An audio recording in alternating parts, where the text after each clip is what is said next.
Welcome back to the Expanded Minds podcast. Today, I got a special guest with me, and her name is Katerina. How are you doing today? Hello, I'm great. What about you?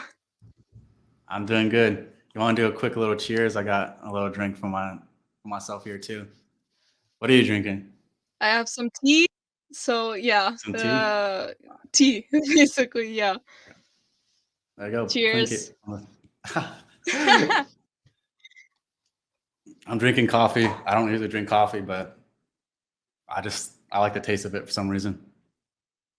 It So looks like it's day at your place. Like what time is it? it is 12:20, 12 and a.m. yours is no PM. It's Damn. not day. Yeah. 9 It's literally not. 9 It's not p.m. over there, right? Yeah. If people don't know who you are, first off, you post a lot of videos on psychology and the way that people think and Yes. how people can find happiness, stuff like that. So, like, how did you get to the point to where you were starting to, find interest in psychology and dive deep into it? Basically, my story about that is really long, but I would say at first that I'm an abuse survivor, and I have a really traumatic childhood. And basically, what got me into psychology is that I started observing myself. Like, you know how psychologists observe clients? I started observing myself the same way.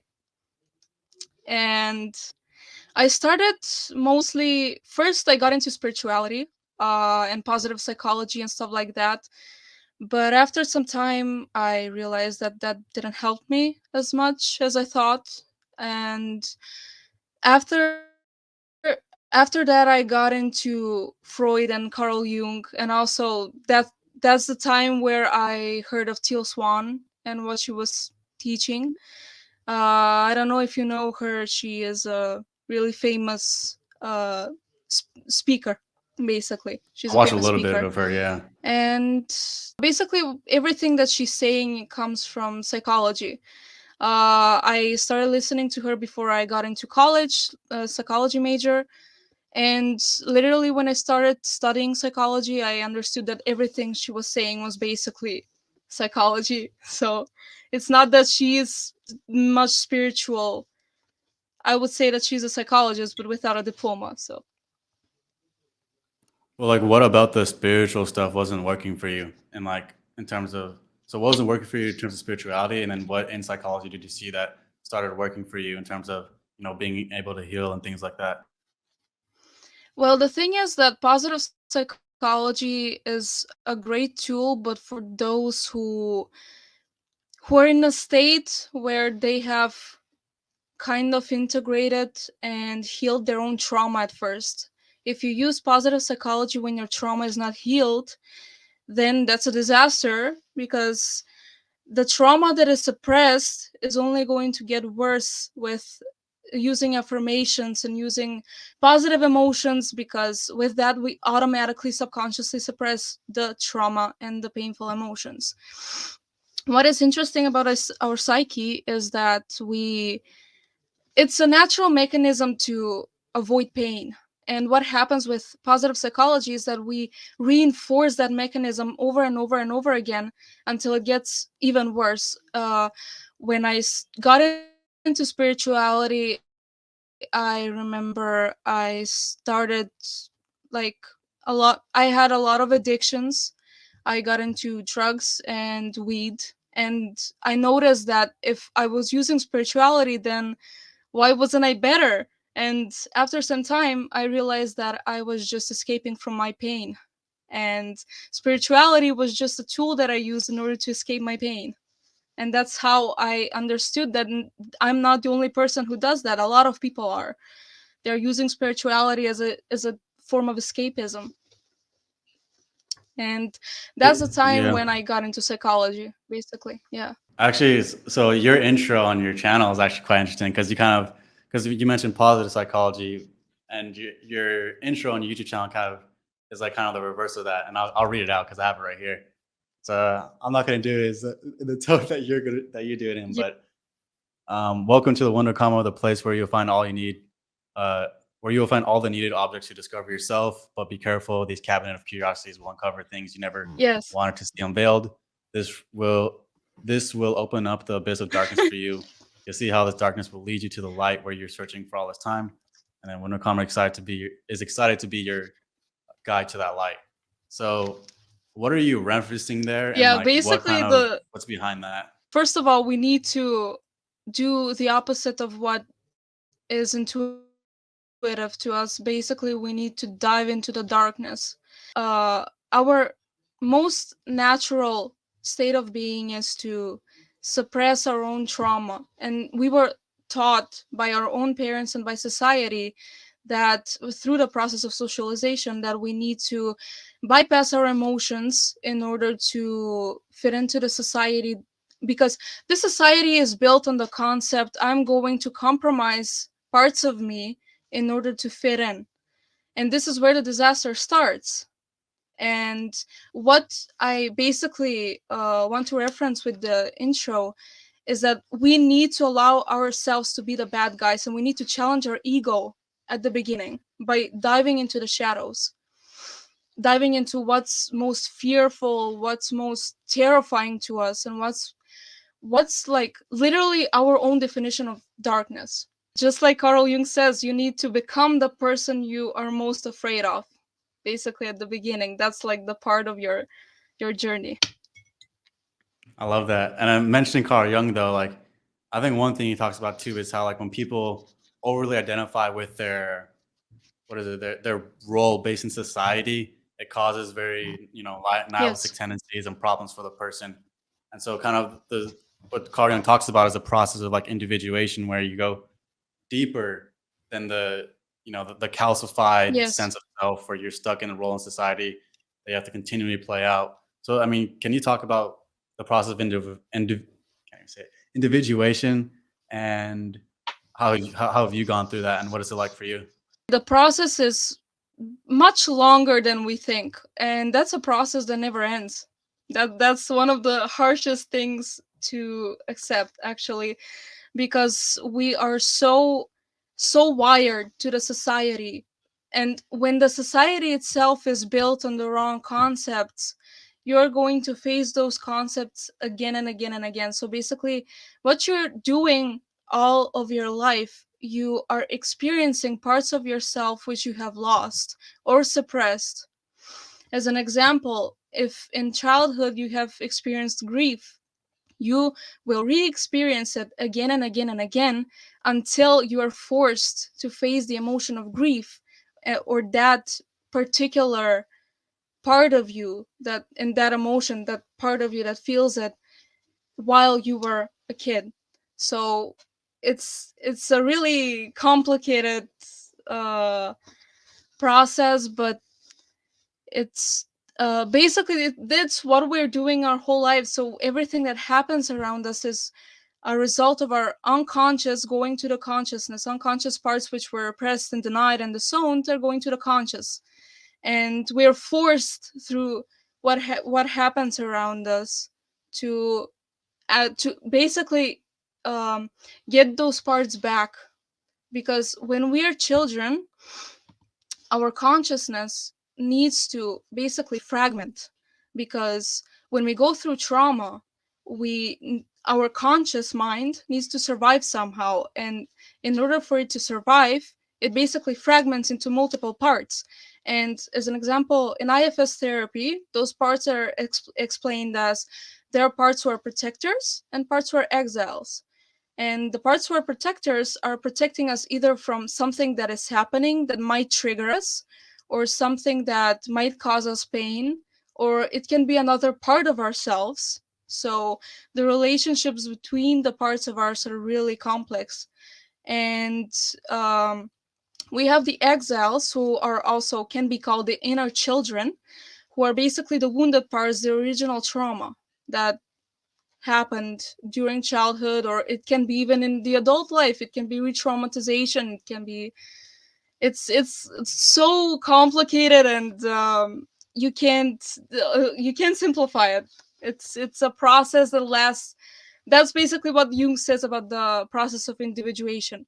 So this is like something that you go through your whole life, and some of us are not even aware of that. So you mentioned like how when you start to dive into the unconscious, is it like you start to Yes. see those parts of you, those, sub parts that are mentioned, or is it uh like what brings those sub parts out of you and how are you able to observe them, things like that? So basically, events that happen trigger those parts of us. So there's something that I would like to explain. We so this is not something that people like to hear, but we have multiple personalities, and uh, if we follow the I follow mostly the IFS model of personality, which you can just type IFS. It's a really famous therapy treatment even today, especially today. I mean, it's brand new. It's invented by Richard Schwartz. I think that was his name. If we like imagine our consciousness, we have different parts of us, which, as I mentioned, there are protectors and exiles, those who are protecting us, and those who are the inner children, the wounded ones, who have their own roles in the consciousness. And at the center, there is the self, and the self is us. So basically, the self is the adult, the one model who can communicate with all of those parts. It's like the center of the consciousness. I'm gonna give an example. Let's say that we were bullied when we were a child, and this is the moment when the exile is created, and the exile is the hurt child, the hurt version of us, which separated from our consciousness because of the trauma itself in order to survive, and the protector when who does everything in order to protect us from being bullied in the future. So I don't know if you do you understand that, or should I Yeah, I explain it understand. more? It's That makes really sense. complicated. Okay. Mhm. Yes. And so what happens in adulthood? As an example, we see a child being bullied, or we see, I don't know, someone get beat up, or that part of us, especially the exile, comes into the surface. And so either there may be a protector at the same moment which automatically suppresses that exile in order for us not to feel the pain, because every part of us which fragments in order to protect us from re-experiencing the same trauma over and over and over again, and to feel pain. And basically we may even automatically suppress our own emotions without even knowing that. And that's how basically every part of us works. That's We change personalities all the time, we don't even know it. And personality itself, identity itself, is only preferences. We may say like we change all the time. It's not something that it's fixed, because it's only boundaries. We like something, we don't like something. We like, I don't know, drinking tea, we like drinking coffee. That's identity. But what we don't understand is that it changes all the time. It's not something that stays the same. And I would say that identity, from what I have observed, is mostly those coping mechanisms that we have, what we do in order to fit into the society. Some of us may be extroverted, some of us may be introverted. It depends how we cope with socialization and with people, and what we have learned from our own parents, and how the trauma itself influences our own behavior. Well, do I you don't know think if I answered this clearly. yeah, you did. I followed everything. Uh okay, there's two routes that I can go. Okay. One question I want to ask is, so you think that people are extrovert, but there's such thing as extroversion and introversion, right? Because some people don't think that there is such a thing. Like maybe it's like you're Mhm. more introverted because of the fact that you've gone so deep inside of yourself that you don't really want to be involved externally with people. And so do you think that there's a certain, like, people actually built like that, or is it Mhm. just, hey, maybe I start going through this process of individuation and all of a sudden, like, it's very flexible, Do you Yeah. think introversion Well, extroversion is a there thing? are certainly many factors. From what I have seen now, I actually started writing a script about, and the next video about that. uh it may have some genetical predispositions, but when I started studying biological psychology, I understood that basically genes are really influenced by the environment. So basically, they're activated, and they have intrinsic factors and extrinsic factors. And those intrinsic factors are, as an example, from the mother, like what she's eating, what she is, her whole, her body, her health. Those are kind of the factors, if intrinsic. And extrinsic, basically, that may trigger a gene to activate, are from the environment, basically everything that happens around you. And what is interesting is that genes may activate at any point of our lives, so it doesn't have to be when we're born. And we have many of them. And I know a professor in my at college, she mentioned that we have a lot of genes of schizophrenia, all of us. There are no exceptions. It's just that they're not activated in everybody. And that was one of the most interesting things I've ever heard. And there is research about that. Actually, it's proven that Well, we have, I all agree. of us Yeah. had uh, genes of schizophrenia. Yeah. Yeah, I And think that's why. getting back to the question, so yeah, you can add what you want. Yeah. Yeah, just real quick, like I think that's why like people or Nietzsche, for example, lost his mind going so deep inside of his mind. It's like he probably triggered those genes inside of him uh, going through that process. But going back to the question, like finishing your last part, what were you gonna say? Yeah. So I think that introversion and extroversion depends on, first of all, what we learned from our own parents.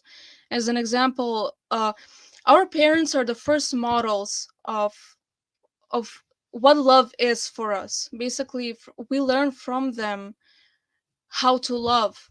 And this is where things can get dysfunctional, because when our parents are not much educated and not much aware and not much conscious, we basically take their form of love and we subconsciously search it into other people. And that's also, okay, that's another topic. But uh, about introversion, I think that most people who are introverted are definitely either traumatized by being powerless in an unhealthy way from their parents, or they weren't able to connect to them in a great way. So they didn't have a sufficient connection with their parents, because they have this tendency to withdraw all the time, and they escape connection no matter what. And that has to have a root, right? I mean, it has to have a reason why those people would escape from connection. And especially also, enmeshment trauma is a thing for introverted people, and I have noticed that in myself too, because I'm half introverted, half extroverted, and I have like the great opportunity to explore the both worlds, I guess. um and enmeshment trauma is basically you give all parts of yourself to fit in with your parents, and to accommodate to them, whatever, to meet your own needs by basically meeting their needs. And basically what happens is, with that enmeshment trauma, we create this automatic response to other people. When they enter the room, we just suddenly change. We change our own uh way of being, I guess. I don't know how to call it. Way of behavior. We literally change in order to accommodate. Just, it's automatic, it's somatic, it's unexplainable. It's something that you just feel. And when you feel that, you automatically want to withdraw. You want to run away from those people. You want to run away from connection, because that's all you know. You just know to give those parts of yourselves. And I don't know if you understand what I'm talking about. Oh, I do 100%. Yeah, yeah. I know that Yeah, it's I think when it's you're a child, like you're very clear, like your soul is very clear, everything is very pure. And then the family you're born in can definitely influence and pull, like, the way Yeah. that I see it kind of like from a spiritual perspective. It's kind of like a form of vampirism where, since your energy and your aura is so pure and so like rich and full of energy, they'll just start to extract it from you, and then you start to go from like from such a high vibration into like a very low one, and then they just start feeding off of the parts of yourself, and then you start to fall into these uh yeah, that shattering starts to happen. The fragmentation starts to happen in your mind, and then it's like you start to get low, and Yeah. then you start to talk Yeah. about the withdrawal process. That's when the withdrawal process starts to happen. Is that they steal so much from Yeah. you that it's just you're stuck in a place of um what is it? Yeah, just withdrawal, because they withdrew from you like energy and stuff like that. And so, I mean, since we're on Yeah, this topic right now, we might as well. that vampirism basically, yeah. That process of like vampirism basically is the fragmentation itself. It's you're basically pure because you're integrated, you're complete. And what happens with time, and not only nearly of course at home, but also when you go out and in the world and in the society, you start to fragment because you need to protect yourself, and the consciousness itself, when it's completed, it cannot protect itself. It needs to have different roles in order to be able to adapt. And so that's why it fragments, and that's why every fragment has its own role. And because that's how we adapt. Even, I mean, look at our bodies. They're literally, every cell has its own role. Every cell has its own limit, its own consciousness. That's how I see it. It has its own threshold also. It especially the sensory nerves. We have been studying that at biological psychology. Those nerves actually have different thresholds, and to me that provoked the assumption that they may have their own consciousness, because if they didn't, why would they have different thresholds? A threshold is basically um, the limit at which you start to feel a sensation. So how sensitive the nerve is, basically that's a threshold. And every nerve is sensitive in a different way. Some nerves are more sensitive, some nerves are not. And that's very fascinating to me, because how can nerves be different and not have their own consciousness? It was just an interesting thought. But Yeah, basically, so that we're all fragments of one thing. That's how it works. We're all fragmented, and we're all fragments of one, I would say, source, or something that is complete, a consciousness and energy. And that's how everything divides and everything can be integrated, and it's like a polarity. you mentioned sensitivity. Like, what parts of you do you think are most sensitive? Because I mean, uh, the heart can be more open, your mind can be more open and sensitive to receive things. Like, for you, like, where you find yourself most sensitive in what areas?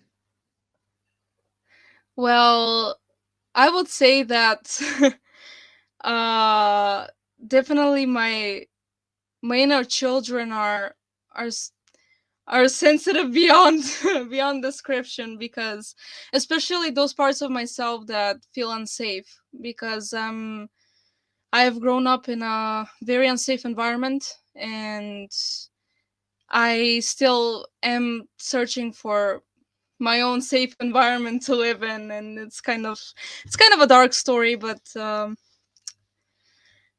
yeah, basically those parts of me who feel unsafe and who feel anxious all the time. And I have this tendency to, I have so many anxious parts, in fact, because they're kind of, I've adopted that attitude from my parents, because they tend to catastrophize and to make everything seem horrible and terrifying, that you just want to hide in a hole and never get out of it. But yeah, for me personally, that's like the most terrifying. You get up and you have so much anxiety and you're terrified of people, because I have never learned how to connect with people. I have a lot, it's a very long story, so Yeah, because of yeah. my parents and all of that. You Yeah. talk about like subparts and things like that. Like, So you mentioned, so the Yes. inner child would be one. Like, what other parts have you discovered within yourself that you've tapped into, um, throughout your life? Well, there are a lot of like dark parts. There's this part that feels so powerless that I've actually, that is the part that basically kind of influenced me into almost committing suicide multiple times. So I have finally met that part, and because of the unstoppable abuse and that just unbearable powerlessness that I feel in an environment where abuse is just a normal thing, and especially um, there is another part of me which will always be angry because uh, and also interestingly that part also relates to other abuse survivors because it knows how it is to want to reach out to the world, but it just can't comprehend what you went through. And basically, it's that's the most like terrifying thing to experience because when you go through so much abuse and you try to communicate it to the world, but you see that other people are just grow they're just in much more healthier families, and they cannot like relate to what you're talking about as much as you would like. And it's kind of the that's one of the most like lonely things to experience because they cannot access your reality and they cannot understand how you feel, and there's nothing worse than that feeling when somebody cannot access your own reality. I think that's the like most common reason why people commit suicide. That's the root, Yeah, I would say. yeah, I definitely empathize with you there because it's like that can be such a terrible reality to live in. And even actually, like myself, like I know Yeah. what it's like to get knocked off and then knocked off of your threshold where you think you're in power and then you get completely obliterated into powerlessness. Yeah. But I think that does start the process of individuation, which was what I was trying to hit at too. It's just like that right there is the start of the inner journey that you know unfortunately not people who have a good family, for example, like they don't really start this process because it's like they never know what it's like to lose everything and to feel hopeless and abandoned and things like that. So, and I think that's the part of what Carl Jung mentions is being able to go under the surface, find those archetypical Yes. things, tap into them, and become the hero of your own story. So, I mean, have you ever? I mean, one thing that he mentioned too, and you mentioned too, was the center part where all those archetypes Yes. can connect to. Has there been moments where you connected The to that? self. Because I think that's where you kind of get your power back, is like once you tap into that. Have you ever seen glimpses of it, of the real self? Well, so the self is basically the state that you need in order to be able to communicate to the parts themselves. Because if you have just any judgmental thought, when you start talking to that part will not want to communicate with you because it knows everything that you're thinking. You can't fool it. You can't. There may be a part that doesn't want to talk to you at all, and you can't force it. Literally, those we have so many personalities, so many parts of us with their own independent thinking that it's fascinating. It's something that I don't understand how people are not interested in that, especially that part of psychology. Is it's something, and about also the self is basically what Sigmund Freud also used. He when patients use the free association method, which is a method in which patients lie down. I don't know if you have seen his couch. It's really famous.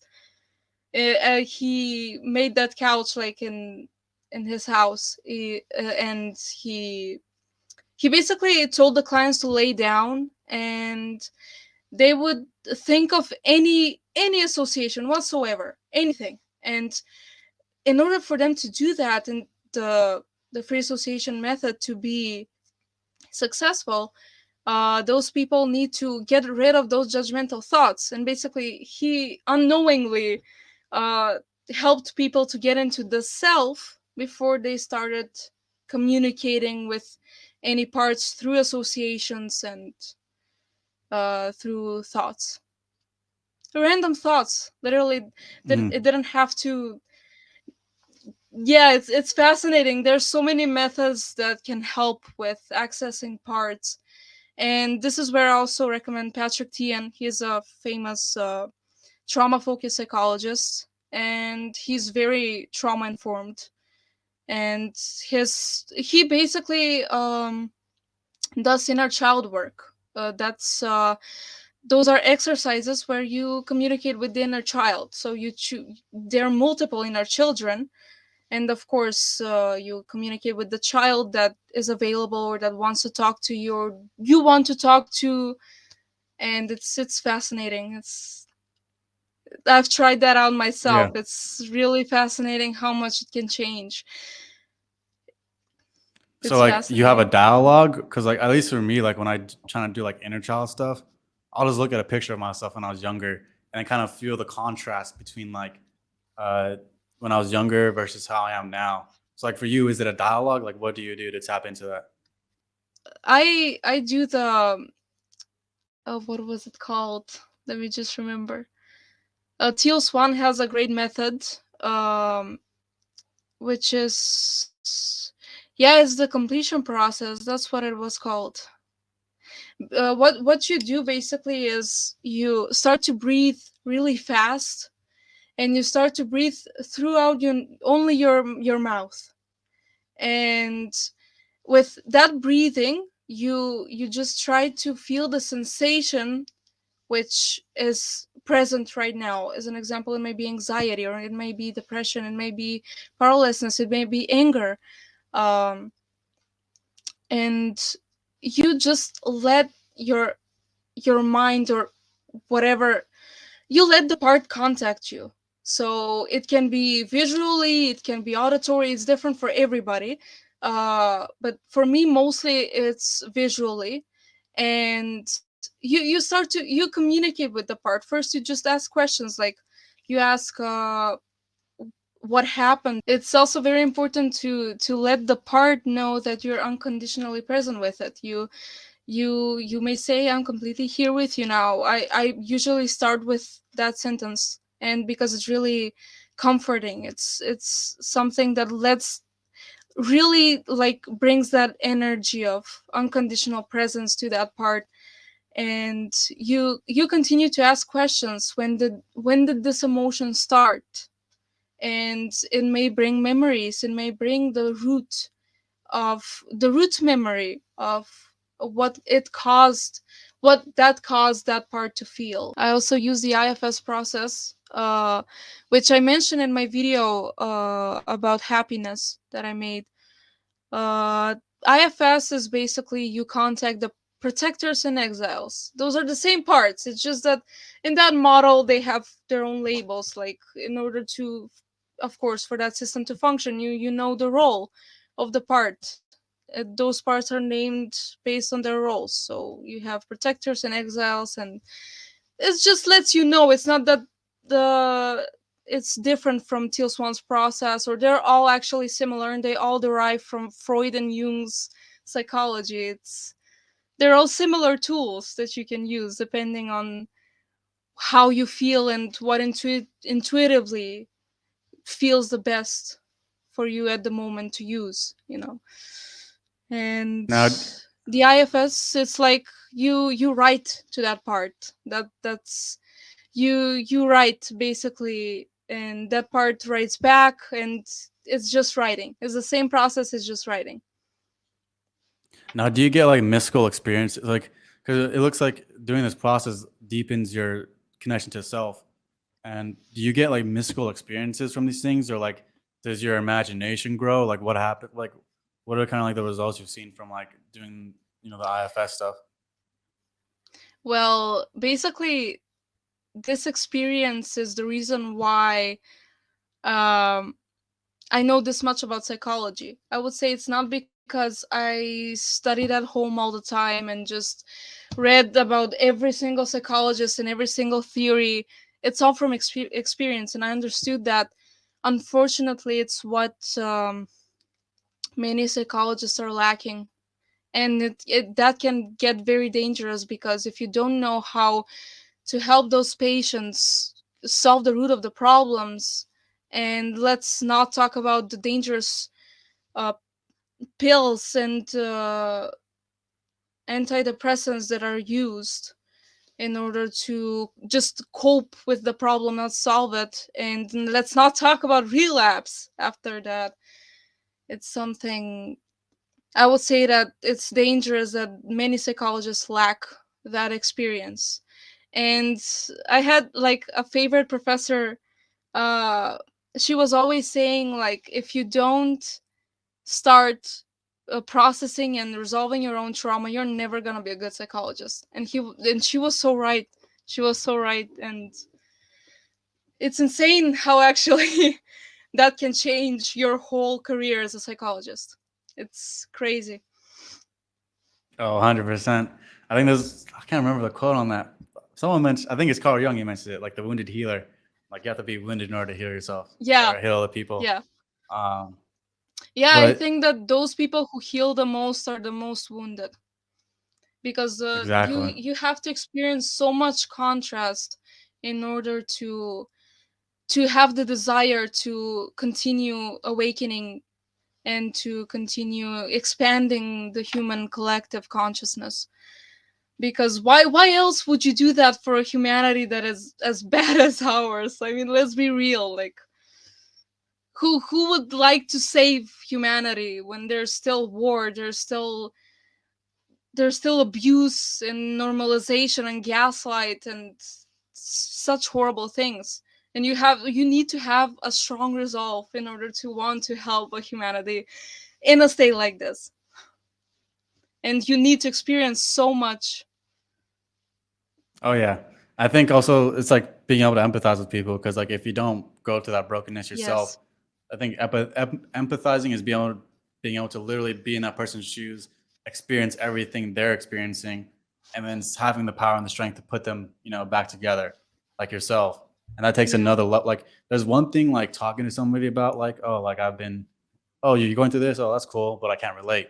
That's one thing, and there's another thing where it's like, oh, like I know, like I've been there, like, and I also have the strength to pull back and heal Yeah. those parts of you too. Like that's another level. So that's where like that healing power and strength comes from is really Yeah. putting stuff together like that. Yeah. Do you know? Yeah, that comes from the more you integrate, the more you'll be able to access other people's realities. The more Oh yeah. parts of you integrate and heal, the more you will be able to to help other people by not just saying stuff like, "Oh yeah, it's gonna get better." It never, that just never works out. Like it never works out, and it's it's crazy how much it can change when you start doing the inner work. It's And I can tell that, like, from my own experience, and because of the contrast that I went through, I have this unbreakable desire to help those people who are truly in hell and can't find a single person who will tell them, like, this sucks and this is not okay, and the abuse that you're going through is valid, and it's crazy what people did to you. And I haven't seen, like, that's why Teal is such an inspiration to me, because she was one of the few people whom I listened to, because she really understood how it is to be a victim. And it's really crazy how little people know about that.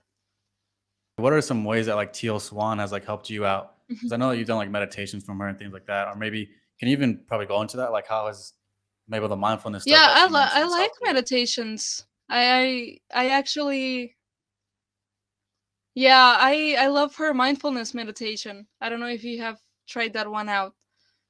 I haven't seen it, but I mean I meditate a lot, so so but let me know about it. Yeah, I think that meditations are a great tool. I don't have that much against spirituality. Yeah, I think that every tool is an amazing tool. It's just that it needs to be used at the proper time. That's my opinion about spirituality in general. And We last left off on Teal Swan talking about yeah, she has a famous like video like how to heal the emotional body. If did you think yes, about there you that go. one Yes, or? Yeah. yes, I was thinking Well, about that. that's the Yeah. same So like, process how that do you I do that? started out with. Yeah. Okay. Well, it's the same method. That's basically the completion process that she talks about. She has a book also on, it's called The Completion Process. And it's basically the same methodology. Uh you somatically enter the emotion that you're feeling at the moment, and what you're doing is that you enter the root of the emotion that you're feeling. So you're not only experiencing the emotion itself, you're also experiencing the root. So you basically solve the problem, because if you don't solve the problem, it's just going to continue happening. And Yes. that's the kind of the goal of the method. Yeah.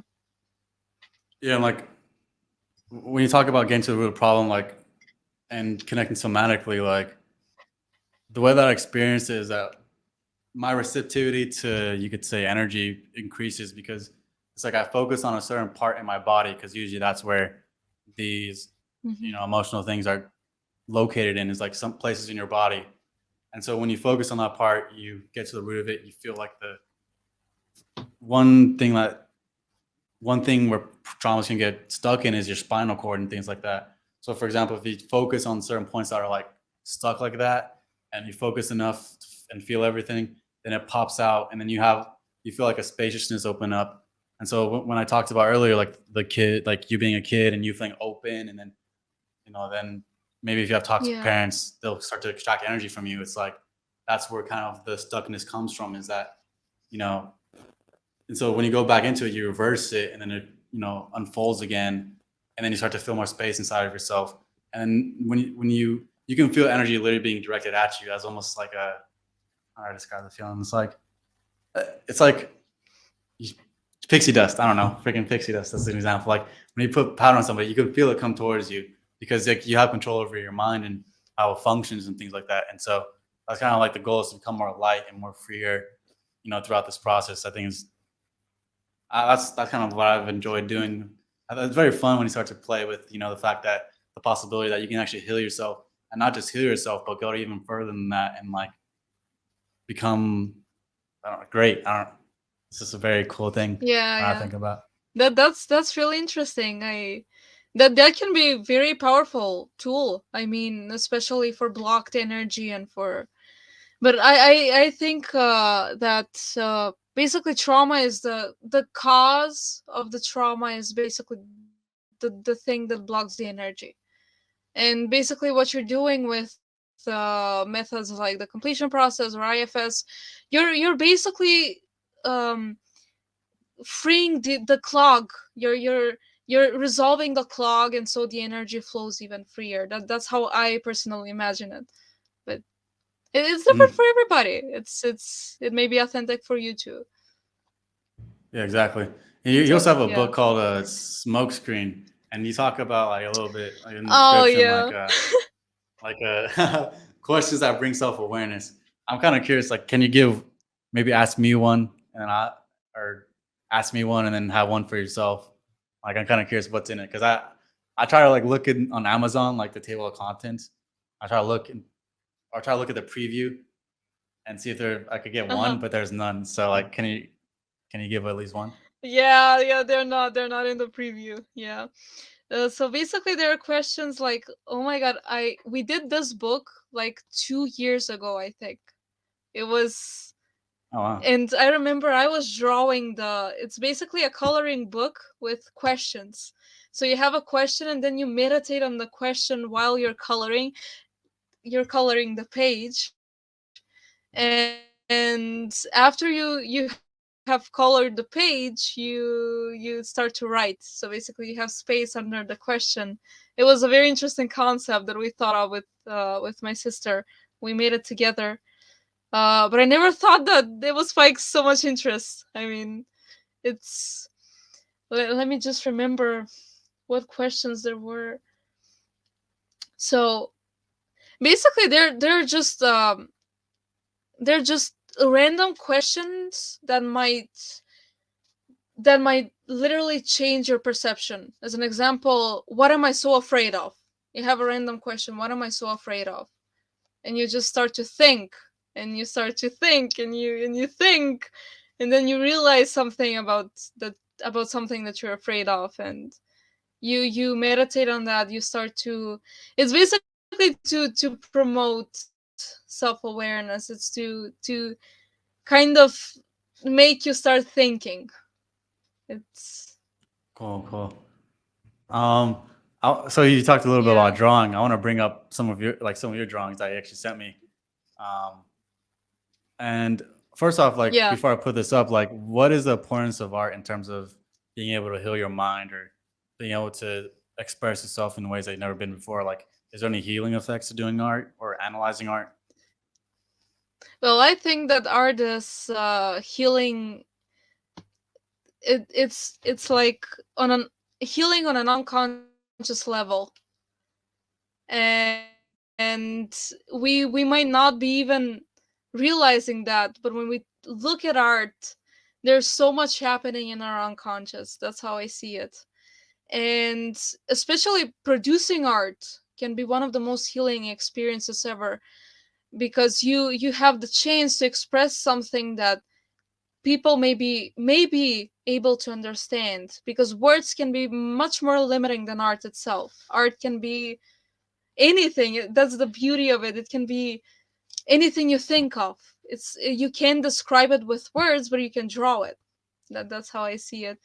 And art is basically, it's like a part of us. It's something that, it's its own philosophy. It's something that we see it with our own perception, and it's it's amazing. That's why I'm in love with art so much. It's psychological even when it doesn't look psychological. That's the funniest part. It's like absurd. It's funny. It's that's the fun part of art. It's just that you see something and you're like, why is there one line on the, I don't know, on the canvas, and but you may have a whole process in the unconscious going on, and then that's what I love about art. That's interesting. So when you're doing art, you see an image, and then you're at what point do you start seeing maybe the color of the image? Like maybe you see a picture. Is it very vivid for you and you see the colors and everything? Or are you like Or you may first from starting to, notice a certain detail. what was that? It depends on how you, it depends on how you perceive it. As an example, you may first notice one detail, and then may tell something about you. Or you may see a certain color, or you may see a certain line, something that attracts your attention. It's like, it's there to attract your attention. It's like it has its own purpose. You're just not aware of that. That it's so much fun. I And then so I'm gonna pull up the art right here. Let's see. Oh, let's see if I can get like cool. Oh no, that's gonna block it. All right, cool. So what's the name of this one? And then like, what did you use to draw it and all that kind of stuff? So I would like to ask first, like, what, why this painting? That's what I want to know. So like when I Why look did at you it, choose this painting?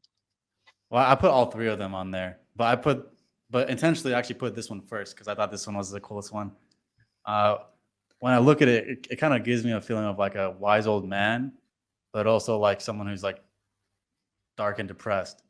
And then the bird. Okay. Actually, no, I saw in your video you have a bird, so I think that's what that is right there. But I just like the look of how it's like a wise old man, and like, but also like he's very down for some reason. I mean, I can't really. Yeah. So That's what I think when I see it. I think it's pretty yeah, cool. basically this is a portrait of Gorgias. He is an ancient philosopher.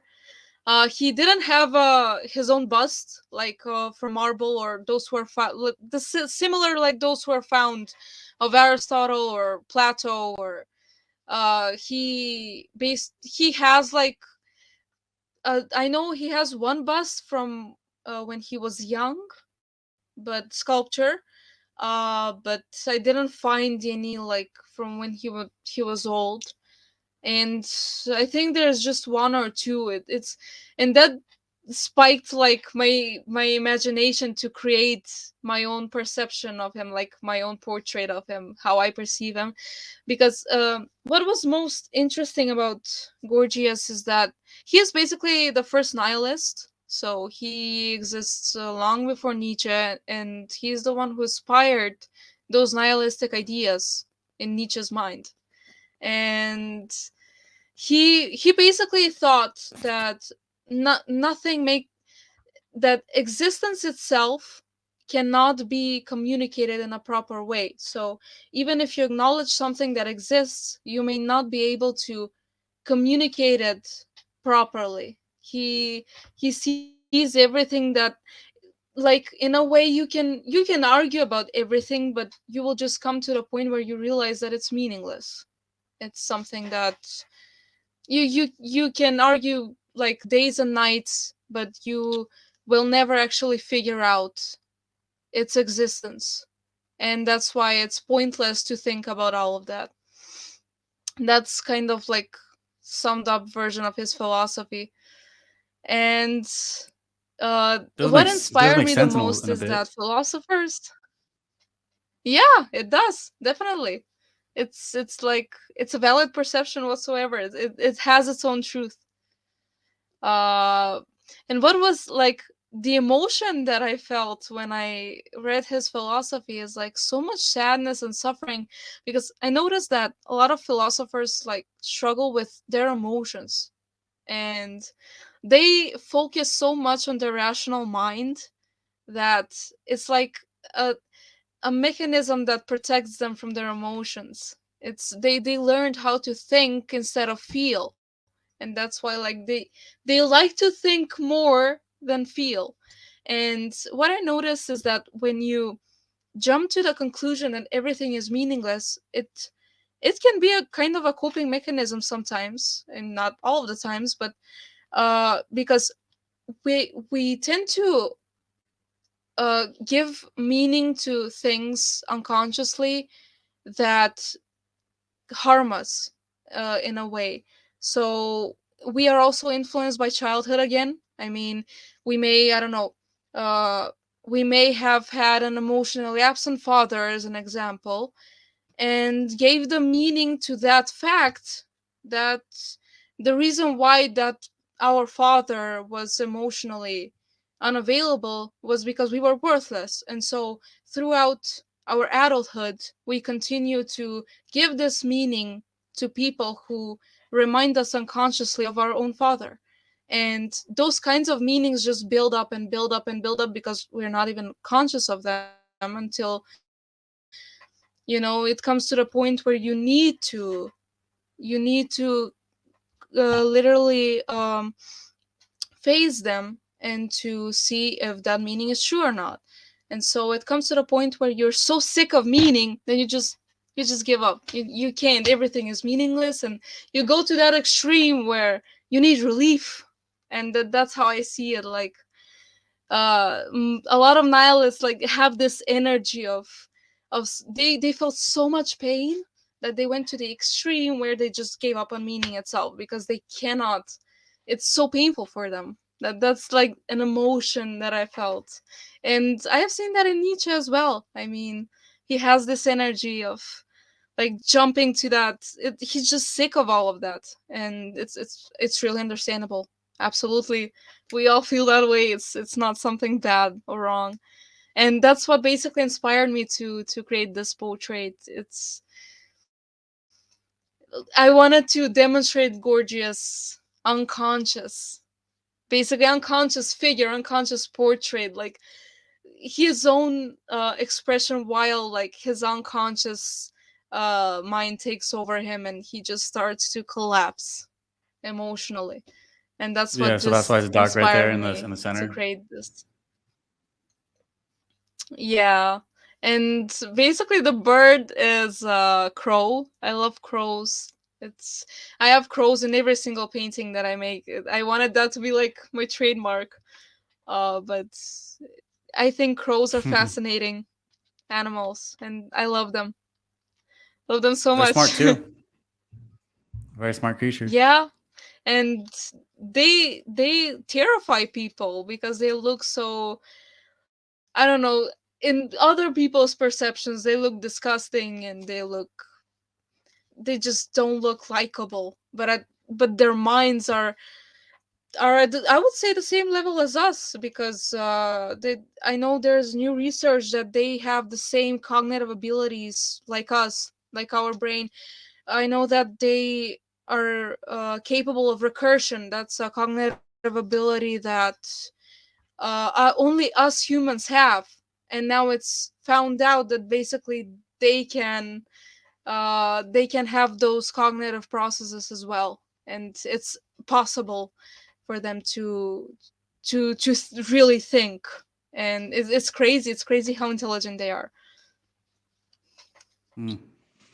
Okay, let's go to the second one here. This one is this. Yeah. I feel like this kind of you trying to paint yourself in childhood uh before stuff happened. Is that an accurate guess? I wouldn't even know. yeah, it actually is. Yeah, I'm Okay, kind of there you go. surprised, honestly, that that was pretty accurate. Ah, Well, this is inspired by, there is a similar painting by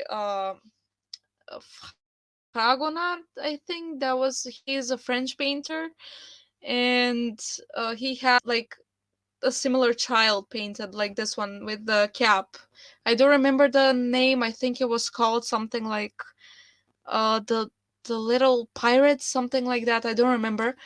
But what fascinated me is the purity of the child. I just, the same moment I saw it, I knew I needed to make like my own version of it. And it, the reason why I put the crow like right on its shoulder is because I wanted that to be like the dark kind of reminder of the future, like what's gonna happen and how the child is not gonna be a child anymore. It's kind of like that. I wanted to convey that emotion. yeah, it reminds me of the yin and yang symbol. In the masculine side, the white side, it has like the little black dot, but the that side represents order and everything, and then the possibility of there's this a small chance of things going to chaos. And then on the other hand, it's like Yeah. feminine side, which is chaos. But then there's obviously the hope of order coming in. And so like when you're in that, the masculine side or the white side, it's like it keeps you alert and focused and attentive to your everyday situation. Um, when there's that possibility of things going being chaotic, I think that's what keeps the order is the fact that you're attentive to the little dot. But what are your thoughts on that? Yeah, it's interesting that order and chaos cannot exist without one another. It's like every polarity, like and I think right now I would say the goal of the consciousness as a humanity, as the human consciousness, is to develop this relationship between that end consciousness of integrating both polarities. Basically, you are chaos and you are order.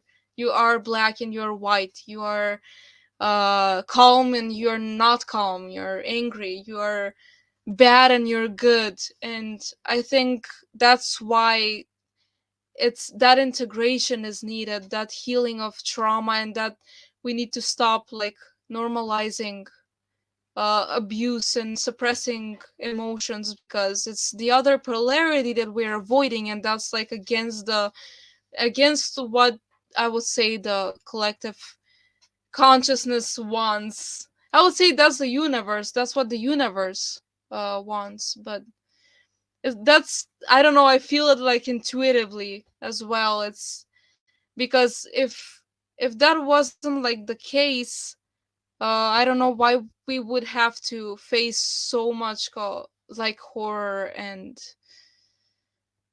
so much trauma, and we would need to dive into the darkness and also at the same time the light. And it's kind of an interesting concept to think about. Definitely. Let's see. Let's go to this is the last one. This is your personal drawing right here. Yeah. Is this from like a webtoon? Is that I don't know if I read it correctly. Is that correct? Well, no, this is actually a manga cover. Okay. It's a manga cover for a story that I want to work on my whole life, basically, and it's my dream to for that story to get serialized in Japan. I've always wanted to work as a manga artist, um, and it's called A Letter to Younger Self. And I don't want to reveal much because I wanted to keep being interesting and all of that, like not leak any details.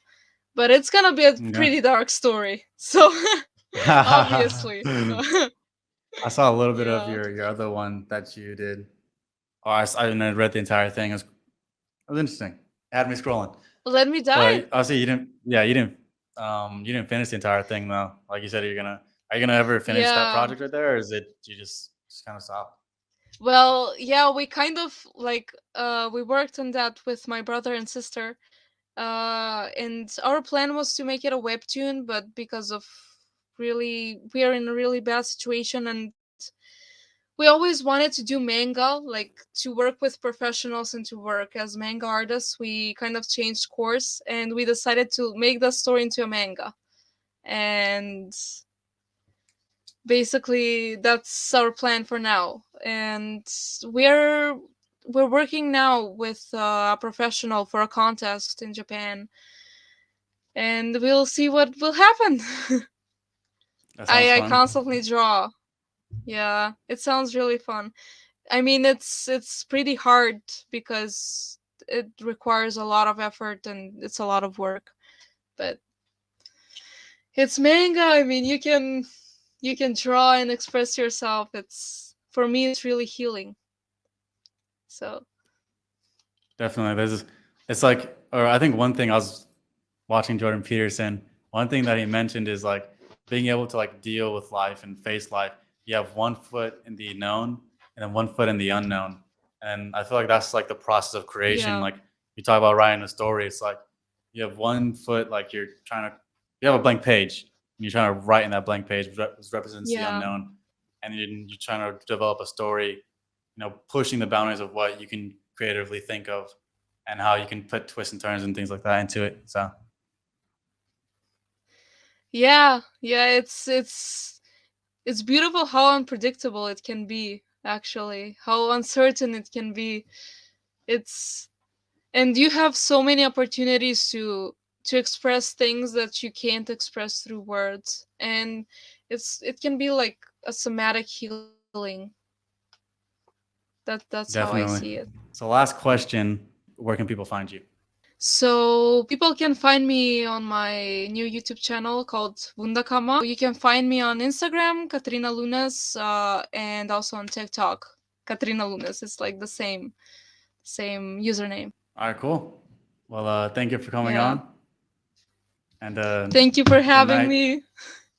Yeah, have a good have a Thank good you. rest of Good your night. night. Good morning.